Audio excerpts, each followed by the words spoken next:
few things with the injuries that I've suffered enough of my own is you have to learn from them.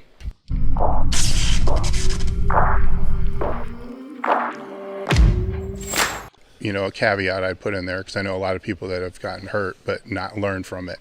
You know, so that the only what they do understand though is how the other person feels. So even if they did get hurt but not learn from it, they at least know how the other person feels who's competing at the same level mentally. You know what that, because that's a whole different struggle there too. You know, can I still do the meet? Can I not do the meet? How long is this going to take? You know, that's the biggest. That was always the indicator that I would use, because I've been sponsoring lifters for 22 years or something like that. Is very rarely ever did I see anybody get hurt in a meet. It's like the last place I ever saw anybody get hurt. It was always triples and, you know, stupid shit like that they got hurt. Very rarely on a single. But if they got hurt in a meet, it was bad. It was really bad. And it did happen. And when they would, you know, hit the floor and I go back to check on them, you know, they look at me and the only question they ever ask, how long is this fucker going to take? You know, that was always the first question. And a couple times I didn't get asked that question, and I knew they were done. It's over.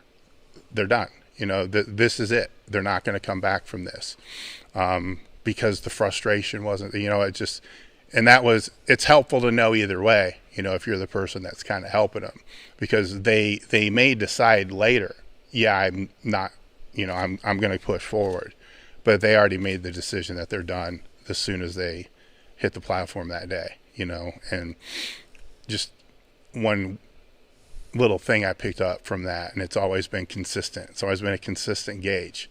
You know, the ones that are just immediately, fuck, how long is this going to take? It's like, okay, he's going to be okay. All right, he's still in the game. Now, the bad part is you run into the person that really should be done, and then they get hurt, and then they say, how long is this going to take? And you're like, man, this is like your 19th tear in the past 2 years. You might want to hang it up.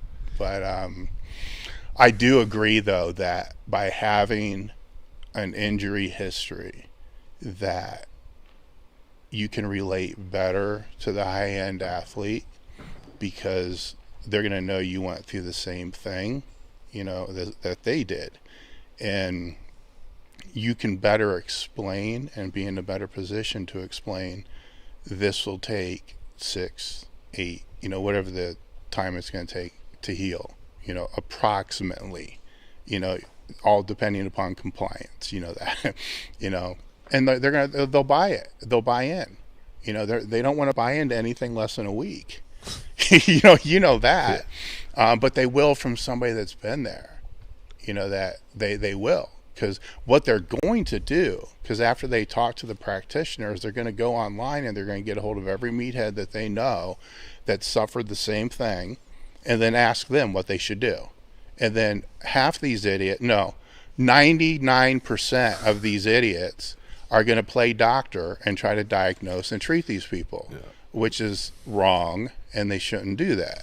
You know, so, you know, I just send out a canned reply saying I'm not a doctor, a medical professional, go get a diagnosis. So that I wouldn't say would be the industry falling flat.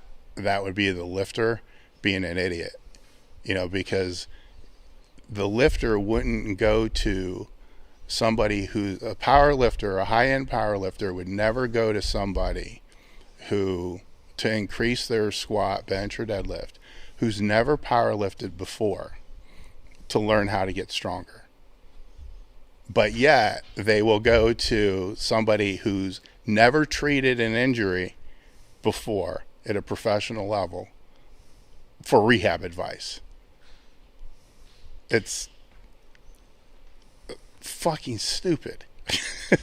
It's white coat syndrome, man. Like they see the doctor in front of the name or with the fancy initials after, and they just assume that we get taught all this in school. Like, I learned more inside the walls of Boss Barbell Club, or like from, my first training partner is named Luke Bernatchez than I ever did. At chiropractic school, I got to cut open dead bodies.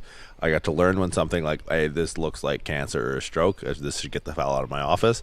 And I learned, I think the most important thing that I took away from an institution like that is it wasn't a license to know like when to adjust people. It was a license to know when to not to. Right? And I think that's something that gets lost in the weeds. But I think there's an assumption of competency and universality in treatment protocol across the board with any sort of like medical doctor, chiropractic, physical therapy. They think we all, if you go to anyone, they're all going to give you the same thing regardless of their own personal experience. It's like in that field, it's I mean, you're dealing with an inexact science at best, right?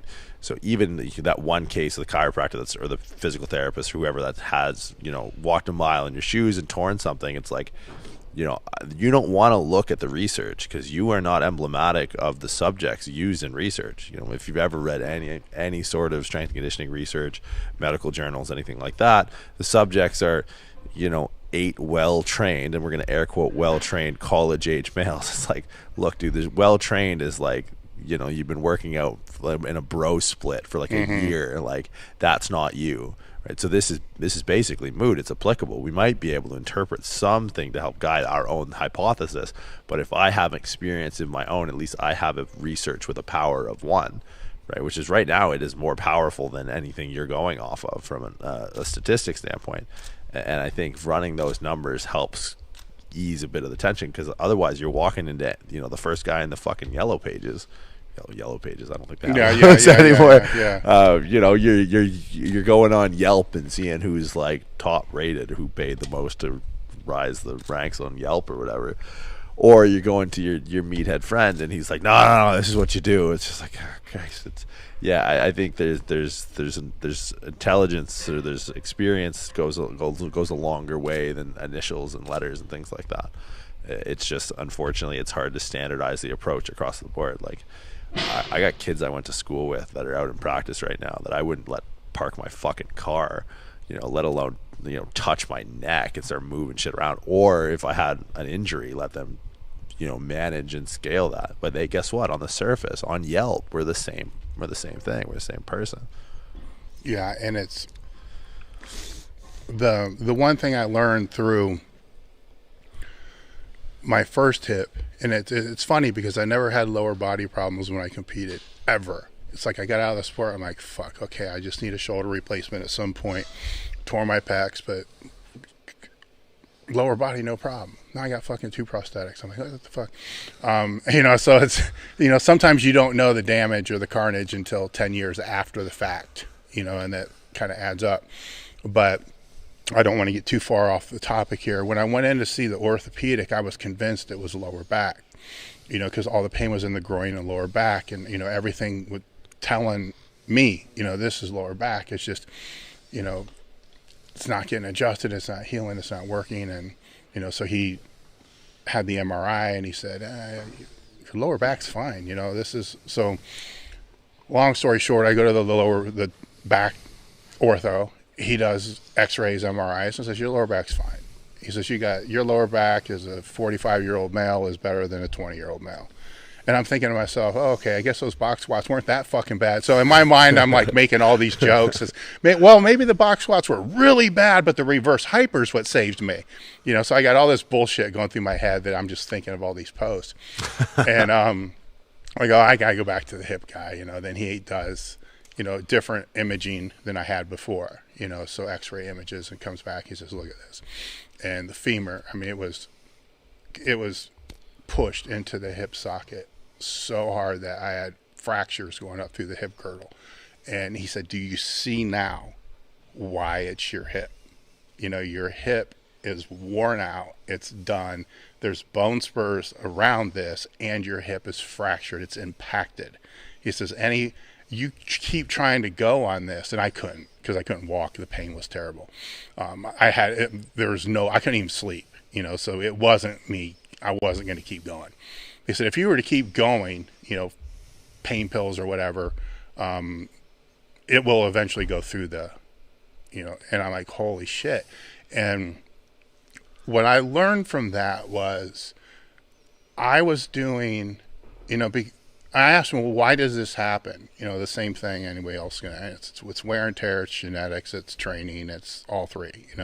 So probably he ranked it saying if both of your parents have had their hips replaced, so this is a given. You were going to probably have your hips replaced at 70 some years old, but because you've weighed over 240 pounds since you were 16 years old, that hasn't helped much, because every step you take, is force on the hip.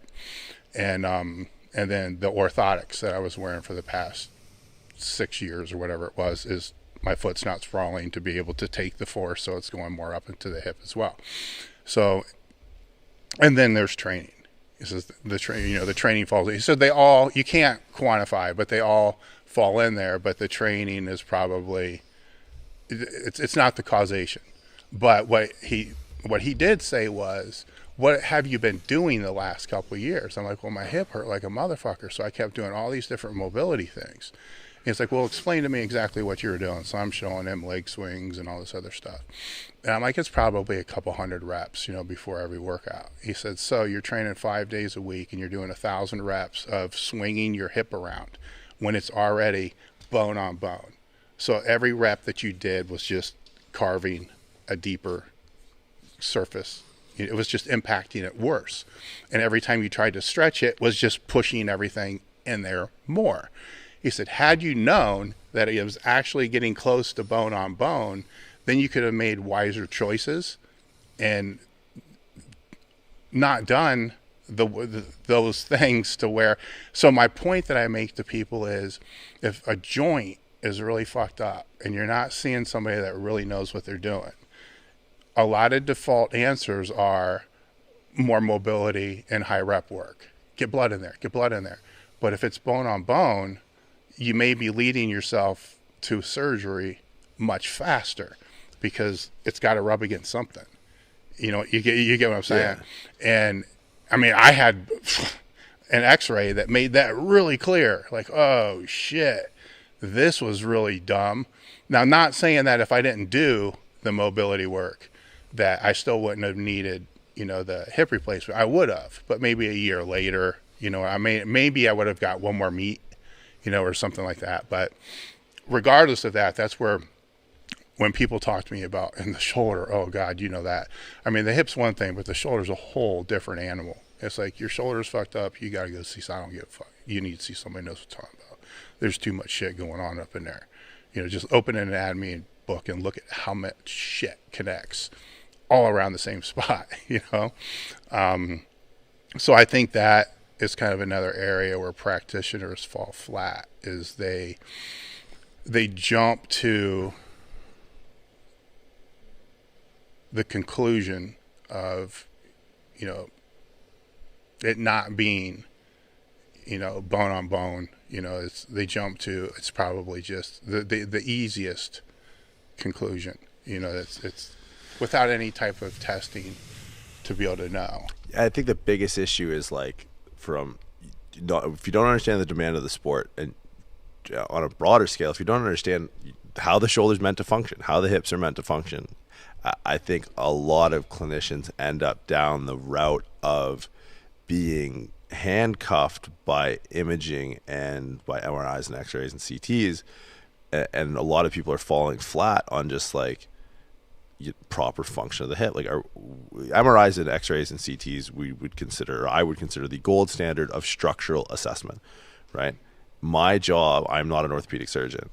Don't give me a knife. My sister's the real doctor. I just play one on Instagram. Like, let's not get it twisted, right? Like, when if I catch a fucking stray bullet, like, I'm going to see my sister in the ER, and she'll pull that thing out of my ass. But when her shoulder hurts, my phone rings, right? Because we can rely on gold standard of structural assessment, but as clinicians, our job is to own gold standard of functional assessment, to understand how much of this pain, this nociception, this perception of pain that is inhibiting our lifter, how much of this is from dysfunction, we talked a little bit about this yesterday, and how much is from damaged structure, and can we outfunction bad structure, and at what risk and at what cost and to what ends are we looking at if we try a pursuit of outfunction bad structure?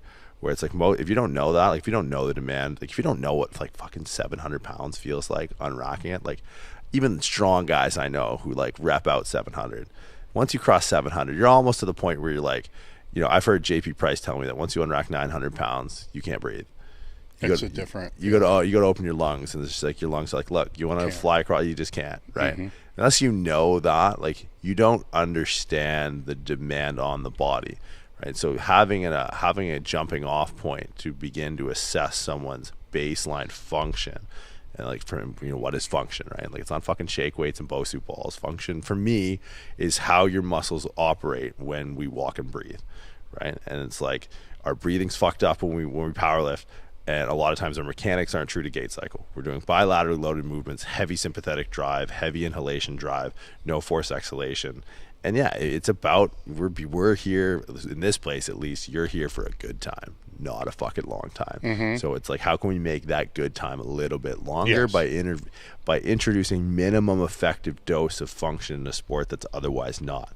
You tell me bench press is functional for your shoulders? You tell Mike Tyson to throw a right hook with his fucking shoulder blades down and back, shoulder blades down and back, shoulder blades down and back. I mean, he'd still fucking murder you, but like, you know, if you walked into a fight and you said, hey man, you got to keep your shoulder blades retracted and depressed, you know, you'd be weak as a kitten. But like in a bench press, that's good bench press mechanics. But bench press, you don't operate from the presupposition that bench press is good for the shoulder. It's not good for the shoulder. Function of the shoulder integrates the movement of the serratus, and if you're not a clinician, you don't know this. So it's like, oh, it's like your lats are weak. It's like, fuck, you're wide as a barn door, man. It has nothing to do with your lats. It's just every time you retract and depress your shoulder blades, your serratus is inhibited through reciprocal inhibition, and you have no integration of shoulder function. But I'm not trying to make you an MLB pitcher either. Like, I don't need you like Verlander on the mound throwing 100. I need just enough minimum effective dose in your training of something that resembles integrated function for you to not break. Yes. And listen, you're going to bend it until it breaks. It's just like when you break, I want a bigger fucking number on the total. That's what I want as a clinician.